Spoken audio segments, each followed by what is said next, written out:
Alright, so I'm going through a bunch of these requests that you guys have made on my Discord in terms of reaction. I finally found some downtime to be able to do these, so I'm basically going to try and push one out every day in the evening, probably except on Tuesday and Thursday when I'm streaming on YouTube. Doesn't make sense. But hopefully you'll enjoy them. The next one we're doing today is PlayStation fans should be worried. You have lost exclusivity ground silently. Right, let's get into it. Alright, so here's the video. Let's check it out. I hope you enjoy it. All right, ladies and gentlemen, let's do a little timeline. And my fellow PlayStation fans, I'd like for y'all to dial in. I think this is probably going to help put a few things in perspective for you. I know that your big focus is constantly talking about, Xbox, how they capitulated in the console war and blah, blah, blah. But there is a side that you're not looking at very carefully. And here's the thing. No matter what podcast you go to, anyone, pick any PlayStation podcast you want. All they do is talk about Xbox. I don't think I've seen them talk about PlayStation for more than 5 minutes in an hour. It's almost like it doesn't exist. So, it's really weird. It's really weird. Which is how things have been shifting in your own domain, and many of you are either aware of it, but are maybe not highlighting it and are constantly on Xbox's neck, perhaps maybe because, you enjoy trying to torture Xbox fans. However, that's pretty much it. They know the slop that's coming their way. I'm hoping they're not ignorant to it.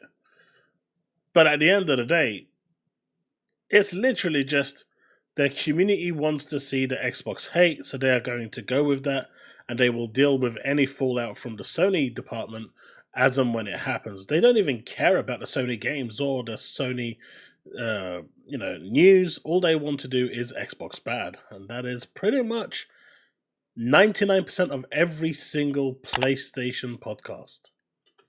PlayStation fan myself, who has played on PlayStation, for a good amount of time, moved to PC. Those, tactics don't work on me. I just by sheer fortune, I am immune. I got this template. That's a timeline template here on Canva. And I want to go ahead and kind of throw out a rough picture. Those of you who are gaming historians, if I miss anything, please let me know in the comment section. But I want to go ahead and see if we can put this together. So on the timeline here, 2015, this is 2 years-ish into the console generation. Xbox is getting bodied, okay? That's just how I'm going to go ahead and put it. At this time, I'm trying to make a decision where I'm going to actually move my gaming to. I end up concluding that I'm going PlayStation at this time. By this time, I had not moved back to PC. My PC days were behind me. I had a Celeron build from back in the day. And then I remember Batman Arkham Knight coming out. I was jamming to it. PlayStation had the better version, had some really cool stuff. He wasn't wrong. The Xbox One literally got beat up. They got bodied hard, right? That was the generation that you did not want to lose. And with the DRM, the always online, and not being able to trade your games, the death of physicals, they pretty much came out and made the worst presentation humanly possible. But it is what it is. That's how I'm going to look at it. 2016, Xbox decides that they're going to go ahead and move their first day and date launch for Quantum Break. This is where, what was his name? Crap Gamer. This is where Crap Gamer, the notorious tweet where Phil was like, hey, so more people playing games is a problem for you? And this is pretty much the birth of Crap Gamer's disdain for Xbox, by the way. It all started in 2016, almost 10 years ago. And that hatred towards Xbox continues. Gamer, and I bookmarked this for reference real quick. The Crap Gamer is mad at Phil Spencer for actually going on and, getting this game out to PC day one. Let's go ahead and let's, basically clip this, here and put this in the timeline because I think this is really going to help us, right? So I'm going to go ahead and put it over here. And where did that thing go? It's supposed to be here somewhere. Oh, there we go. So the Crap Gamer is mad at Phil Spencer in 2016 for day and date. Let's just call it day and date, Xbox. So console war is dead. description at this time. And to be fair, this was the earliest sign gamers got on Microsoft's vision to be everywhere. The moment they went day and date here and they started that trend, this was the birth of their transition to be everywhere with the whole this is an Xbox campaign. That was the culmination of everything leading up from 2016 to where we are now. So this right here with Quantum Break was really the nexus point. This was where it all started. This was the the flashpoint, you could say. So the console war is dead. Console war for Xbox is dead. They capitulated to Steam. All right, very good. Now, and this is something that I've always said, right? Where Phil at the time said that the games will be on the Xbox ecosystem. Steam is not in the ecosystem. And I've been saying this for years, and people have been pretty much dogging me for it, hating me for it, and saying, what have I got against Steam? It's got nothing to do with that. The point was, the moment they put the game on Steam, it meant that it was already out of the ecosystem, and that was their first step. The second step, as we now know, is putting it on PlayStation and Switch. But yes, even though the console wars at that time wasn't dead because games weren't going to rival platforms, it was the beginning of the of where we are now. At this point, Xbox fans, the ones that are really big in the Xbox console, they're basically saying, it is what it is. And people are sensible about this, by the way. I'm just using the timelines. And you guys actually introduced me to some of this stuff. I didn't know this before. In 2017, Insomniac is quoted as saying, and Insomniac, let me go ahead and look for it. So Insomniac, Spider-Man, PS4, Twitter, Xbox, that's how you find it. Insomniac is quoted as saying that their Spider-Man game, this is June 2017, will never appear on Xbox or PC. It is a permanent PS4 exclusive. Okay? So please follow me. Stick with me. Okay? And as we all know, not only Spider-Man, but pretty much the whole slate has gone to PC now. How long before it goes to Xbox is anyone else's guess. But if Sony has half a brain, these games that are no longer making money on PlayStation, they will look to port them to other platforms like Microsoft's Xbox so they can get a new revenue stream of money for games that they've created and invested in. That will just be, the porting of it is not going to be expensive, especially since it's already available on PC.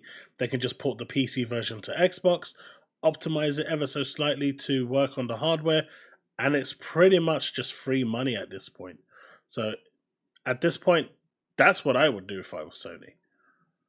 Okay, if you're in this, you probably know where we're going with this, so we're gonna put this in there. Insomniac, Insomniac says nope. Let's just call it that, and then they say Insomniac gave port beggars the boots. Boozam bam. That's not how you spell beggars. It's an A. Port beggars the boots, right? Nothing, everything is going on and on and on, and then somewhere, I don't know what's going on here. I think everything is still going. Oh, okay. Let's just say 2018. I make the video. VG says Insomniac PC is growing. Sarkana told me so. Okay. And I made this video and I said, hey, guys, PC is growing, man. You got to get Spider-Man. I got a Spider-Man photo here somewhere. You got to get, Spider-Man on PC if you really want to catch this, wave of what's going on. So y'all got to make moves. This is a real one. It's a real photo. Let's see. You got to get Spider-Man in there and so on and so forth. 2019, I'm playing the Division, Mortal Kombat, Division 2, Mortal Kombat, all that stuff, so I'm not paying attention. But 2020, PlayStation takes Horizon Zero Dawn to PC. So this is when the console war for PlayStation died. They capitulated. Actually, they went everywhere. They capitulated to PC. They went straight to good old games. They went everywhere, bro. They went nuts. They just dumped that game everywhere. I got a picture of Aloy over here. Wonderful. And that's the point, right? I know people are saying that PlayStation isn't third party. They actually are. The fact that they're releasing their games on the Nintendo Switch and PC means that PlayStation is third party. They can sugarcoat this however way they want. I know they're still going to go, well, it's not available on Xbox, ha ha ha. And at the end of the day, whatever. But they are still third party. It doesn't change that fact. And they can, try and narrow it down to the most succinct definition as humanly possible. It does not change the fact that both Microsoft and Sony are third party. And this is something that Oh No It's Alex has been spouting about for pretty much the last year and a half, maybe even 2, that they are both third party because they release their games on other platforms, be it PC, Switch, or wherever it goes. The fact that it's not only available on Xbox or only available on PlayStation means that they are a third-party publisher. End of story. That's when, it died for them, right? Also, though, in 2020, PlayStation told its fans that they didn't have any plans for day and date. So no plans for day and date on PC. This is basically cited from this blog here with Herman Holst, where he is trying to put some minds at ease on this PlayStation blog. And he said, and to put a few minds at ease, releasing one first-party AAA title on PC doesn't necessarily mean that every game will now come to PC. As we know, it pretty much has. I think there's like 3 games that haven't, but they have. And on top of that, live service games have released day and date. We're seeing single-player games coming day and date. It's irrelevant whether they're a remaster or a remake. It is still coming day and date. You've got Siren, which is also a complete reboot of the game from, I think, the PS3 days, appearing day and date. And so, they can try and coat this however they want, but the reality is, even the period between the games launching, as we've seen with Spider-Man 2, is getting smaller and smaller with each passing time. Okay, let's put that in the timeline where he said that, and that's here in 2020. So let's bullet point this sucker, man. Let's go ahead and see, guys, you have to put this thing in a representative, module so that everybody can kind of see it. You don't have this. I really like what he's doing here, though. So, really great stuff. I really, really like this. This is just rough work too. So forgive me. I just got back from work, kind of tired, but 2 points. 2 points of note in this particular category. So they did that, right? No problem. Then somewhere around 2021, Bethesda is acquired. No problem. So this is what's going on, right? Game Pass is also somewhere around here in 2017, sorry. Let's put 2077. God damn. God got in his DeLorean. Game Pass in here. You see, so Game Pass. And do you think he has a flux capacitor handy by any chance? You can come in and fill this stuff, whenever you can copy my format. But what I want to track is some shifts in the industry for you guys, right? So let's move to 2022. Sorry, is it 2022 or 2021? Hold on. This article here. This is 2022. I think maybe in 2021 or 2022. I can't remember, but because this article says 2022, says PlayStation single player games will launch at least 1 year later on PC. Live services games to release on day one. So now the previous statement has now shifted, right? So 2 years after this promise, 2022, PlayStation basically is now doing day and date on PC. And you'll have every single PlayStation fan saying, yeah, but it's only live service games at the time, not the single player games. But Herman Hulst at the time said all games will not be day and date. And now they're kind of conceded to. And as you can see, what's happening is, unlike Microsoft, which has gone in and just, kind of just hit them with a bludgeon, hit us with a bludgeon and said, right, this change is happening. Be ready for it. Embrace, because the shift is going to be hard and fast. For PlayStation, it's been very gradual. You know the anecdote where you put a toad in a boiling water, but it's not too hot, so it stays in there while it's cooking? That's basically what a PlayStation fan is right now. Sony is basically nurturing them and coercing them and, slowly getting them adjusted to the new norms of reality. I'm pretty sure that's where he's going with this. Right? On PC, PlayStation. I mean, live service, right? So there's a live service, whatever. I call it PlayStation day and date. You can call it live service what you want, because Herman Hulst in 2020 didn't give a difference. So live service, right? Day one, and then single player 1 year, of which even some single player games took 2 years. Now, Ghost of Tsushima took 4 or 5, right? So you could see how it was originally. But once it got moving, they just start, the floodgates open. Because once the shareholders see that money coming in, that's all they care about. They don't care about your feelings. They don't care about the console wars. They don't care about anything. All they care about is that return of interest. If you notice, there has been a shift. Meanwhile, 2023, 2022, 2023, and all the above, I could just go here and say 2022 through 23, right? Or let's do 2023.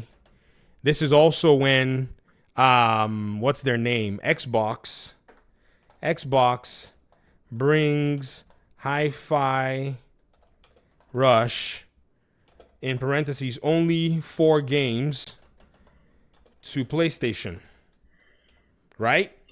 All right, so that statement, the only 4 games, just go rewatch it. He never said only 4 games. He said, right now, it's these 4. We will assess it and see what it means to our business, and then decide what we're doing from then. Those, he said something to that extent. I can't remember it word for word, but if you go rewatch it and listen to what he's saying carefully, it was never just 4 games. It was never going to be just 4 games. Even though everyone wanted it to be 4 games, the reality is, if you listen to what he said, Phil is a very good wordsmith. It was never the intention to stay as 4 games if those 4 were successful. And they were. At least Sea of Thieves were. I don't know about the rest. And then, in the same year, 2024, we see PlayStation launches Lego Horizon day 1 on PC, not live service. So, but they're going to turn around and say, but that's a Lego game. It doesn't count. Of course it counts. It 100% counts. And now we're hearing Gummy Bears going over, but now they're like, but Bungie isn't Sony. It doesn't matter. Sony completely gutted them, got rid of pretty much everyone, and absorbed the whole of Bungie into other parts of Sony Studio. They dictate exactly what Bungie do. They have full control. They always had full control. The persuado that Bungie ever had control was just a myth. You don't pay $3.6 billion and leave other people to run the business. You oversee it and you make sure the company is still making profits. And they set them targets. And they said, you don't meet these targets, we're right there on your neck. And guess what happened? They were right there on their neck. If they were totally independent, Sony couldn't do anything. They couldn't force the changes, but they did. And now there's, I think, more Sony people on the board than Bungie. So don't come with that. What has gone on here? Now, I know this is a mundane video. Like, I could have done this video in like 2 minutes. I know. But I want to... Nah, bro. This is good. This is good. I love the breakdown. I like the methodology going through this. I like the step-by-step breakdown. It's good. I like it. Keep going, man. Make sure that we, get receipts. Lego Horizon Adventures comes to PC day one. There are 3 shifts that have gone on in this diagram that I'm showing you. Many shifts for Xbox as well, but like I said, I put all this just to, kind of pad it up a little bit. So first of all, Insomniac says their game will never appear on PC or Xbox. And it has. That's changed. In fact, the sequel and the anthology are all going to be on PC. No question about that, right? 2018, I'm saying, hey, PlayStation needs to look at, the PC market. 2020, they've been looking at the PC market all right. They bring Horizon Zero Dawn. Their fans are going crazy. I have a picture. I should have a picture somewhere or a tweet that I bookmarked that shows some PlayStation fans were not happy with it. Then 2022, 2023, they say they're going to do, day and date for live service games, and single player games are going to come to a PC after a year. But then just 2 years after they made that claim, they already went ahead and launched a single player game on PC day one, and even on Nintendo Switch day one.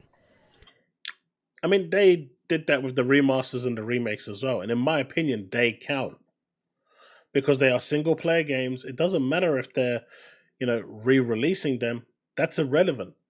There's work being done to them. They are the definitive version of that game, and so where previously that would be exclusively only playable on PlayStation, now they're playable on PC. So that matters to me. PlayStation fans focus very heavily on everything that Xbox is doing in terms of them shifting, and they claim that Xbox has capitulated to the console war by moving its games to other platforms, while underneath their nose, their own CEOs and their own leaders and executives are shifting as well. Do you know what? This guy, he's on point. I really want to get him onto my show because we literally have been saying the same thing. I've been saying exactly what he's saying for quite some time now. And though PlayStation fans don't want to hear it, it is the truth. If you follow the timeline like you set out here, from no day and date games to only live service, and then you're seeing the remasters and the remakes and the re-releases, and then day and date first releases.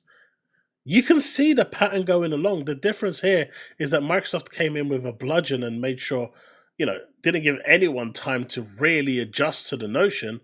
Sony has just gradually been doing this. And, the prospect of day and date for pretty much all their games going to PC, at least, is very, very likely. Whether they like it or not. That's pretty much doing, years later, what Xbox has been doing, and they seem to not think that is an issue simply because now they can lay hold of the claim that, well, because Xbox's game is now on PlayStation, that makes Xbox in a worse position, not seeing that they're actually going in the exact same direction. Because I'm going to go back to this map and we're going to put some things in there. Let me show you. 2021, 2020, right? Let's do 2020 through 2021. MLB The Show makes its way to Xbox. MLB The Show. Now, I've seen PlayStation fans tell me that game was by MLB. I don't care. MLB The Show makes its way. Man, we are the same, man. We are the same. Not only to Xbox, to Game Pass, right? So even before any circumstance would move an Xbox game to PlayStation, there was already a PlayStation developed game on Xbox and Game Pass. They're saying to you, Xbox aficionados, that your platform capitulated to them when they took Hi-Fi Rush to, was it 2023 or 2024? I think it may be 2024. Sorry, forgive me. This may be, like I said, correct me in the comment section. They're basically gaslighting you while their own game, they've taken one game on a, special basis. Actually, 3 games. Let me show you very carefully. 3 games. This is, what's the name? Death Stranding. They sold the publishing rights to Kojima, so the game is now on PC. Sorry, this is going to have to be in the 2024 category here. Let's go ahead and let's get this in here because it's going to be, I'm going to use this. Guys, I'm building this stuff now, but y'all know I'm going to be using it in, future videos. So I just want to, bring you guys along so you can see how we create receipts here. So Death Stranding here and the Predator Hunting Grounds. 2 games that were developed, paid for by PlayStation, at least in some form or fashion. Predator Hunting Grounds, right? I can't spell today. Predator Hunting Grounds. They sold the publishing rights to Euphonic, who has now basically assumed the publishing and now brought the game to Xbox. So 2024, let's see these guys here. So 2024 through 2025, that's gone on. And then another game is coming, Lost Soul Aside, which launches on PC day 1, which is a, PC day 1 launch. PS day 1 to PC. Now, this game was funded by Sony, if I'm not mistaken, and yet it is still going to PC day 1. So you know how they say first-party games are, if you funded the game, it's first-party? Or at least that's how it's viewed? Well, that's a first-party game, brand new, going day and date. Technically. So, from 2017, there has been a drastic, significant 7-ish year shift from PlayStation. The difference is for PlayStation, it's been a gradual shift, not a sledgehammer. And that's why, for PlayStation fans, that anecdote that I used with the cooking frog in boiling water without the frog realizing, that is pretty much a PlayStation fan in a nutshell. The reason why it's hit Xbox fans harder for them to adjust is because they've really had to adjust in like 6 months to this new change. Even though we've known about it since the very beginning, the inception point of 2016, when Quantum Break actually went day and date with PC, it never really hit its stride until ABK was bought. And once ABK was bought and it was closed late 23, early 24, I want to say late 23. Really, 24 was the year where big changes happened. And it's been fast and furious. And I think that's been the main difference between the two. Less than a decade, they're already launching games on PC day 1. They've sold some publishing rights to get some of the games that they're still making. By the way, in one case, MLB The Show. In another case, Death Stranding IP, with Death Stranding 2 coming soon. And there's rumors that Death Stranding 2 could be coming day 1 on Xbox. At least that's what Hideo Kojima wants. That's reported anyway.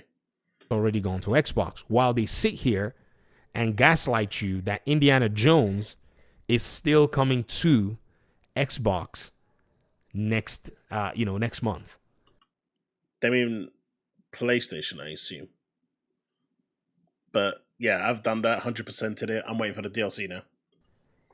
And some of you Xbox fans, you're naive enough to take the bait and let these guys control the narrative on you. Nah, they never control the narrative on me, man. Not me. I might not always agree with what Phil is doing or what Xbox is doing, but nah, my narrative is clean. I love gaming. I play on everything, but Xbox is going nowhere. You got to be kidding me, okay? You know what I mean? Like, I'm looking at all this going, really? People are buying this crap when we can all see it in front of us based on the different circumstances. Yes, call it what you want. Give me all your qualifiers.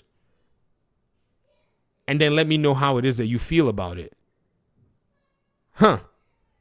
Lego Horizon Adventures, Helldivers 2, all of that stuff launching in 2024. And somewhere, somehow, PlayStation is doing something different, not knowing that they're basically strategically placing their games on other platforms while you sit here and console war point fingers. See, if you're a PlayStation fan that has not necessarily read the room yet, the reality is going to be really painful. This is it right now. You should be at least watching PlayStation, and if you bought a box for a specific game, that dream and that vision is gone. It's obliterated. There's nowhere where that's a reality anymore for you, except Nintendo, of which, honestly, I just need a big PlayStation game to finally show up on Xbox. Then I'm going to focus on Nintendo, hopefully, and see how their business, strategy is. I'm going to look at what the market is saying, and they may be able to maintain for a while. This is just me speculating. My hypothesis is that the market's going to be very, very competitive, even much more than it has been the last few years or any time ever. And we're going to see how that all works out. I just think Nintendo's way of working is their budgets are way smaller, so they can afford to do it, and their profit margins are just way greater, in my opinion. That's been the main reason, and the whole Switch model has been so popular at such a low price. It's just they found that niche, and they've gone with it. They've always been the actual handheld kings, and it's no different to where they are now. But Sony is heading that way. There's no denying it. But when they will actually get there is the question. Do I think they're going to get there totally in 2025? Probably not. But do I think they'll get there by 26? 100%. Thanks for sticking with me just to build this document. I'll try my best to refine it little by little. And yeah, peace out. So this is a great video. I mean, he labeled it perfect. I've been pretty much saying this the whole time. Like I said, I might reach out to him and see if he wants to come on my show, if the time zones work. But yeah, this pretty much, capitulates exactly what I've been saying. They started off as, no day and date games, no first party games, no single player games. And gradually over time that has changed. And for every single change that's happened, be it live service or single player game, they've had an excuse for every single one. Doesn't that sound familiar? Because it seems like it's the same exact stages of denial that Xbox fans were going through at the very beginning. PlayStation fans are going through exactly the same thing. And they will eventually accept the norm and move on with their lives. But I would love to see how many of them are actually going to switch to PC when that change finally does sink in and they start to see games like, I don't know, if Ghost of Yotei or Wolverine will be day and date. But could you imagine the drama that's going to ensue if one of those two do become day and date on PC? It's going to be interesting to see how the narratives and what excuses are going to come out. Now, I'm not saying none of them are going to be day and date. I'm just saying if they are. But I do suspect that at some point, day and date for PlayStation is going to be the norm, because that's where they've been going all this time. That's the path they've been taking. And the fact that they've already started releasing games on Nintendo Switch day and date, and they're already lining up whatever Gummy Bears is day and date, and there's more coming. It never is just the two. There's more coming. So, interesting video. Really, really good. Thanks so much for recommending it. But that's the video. Thanks so much. Please do go and check out the video. I'm going to have a link in the description below. Even if you just leave it running because you've seen it here, drop him a like. It would mean the world to me. So please, please, please do that. Thanks so much for watching, and I'll see you in the next one. As always, remain legend.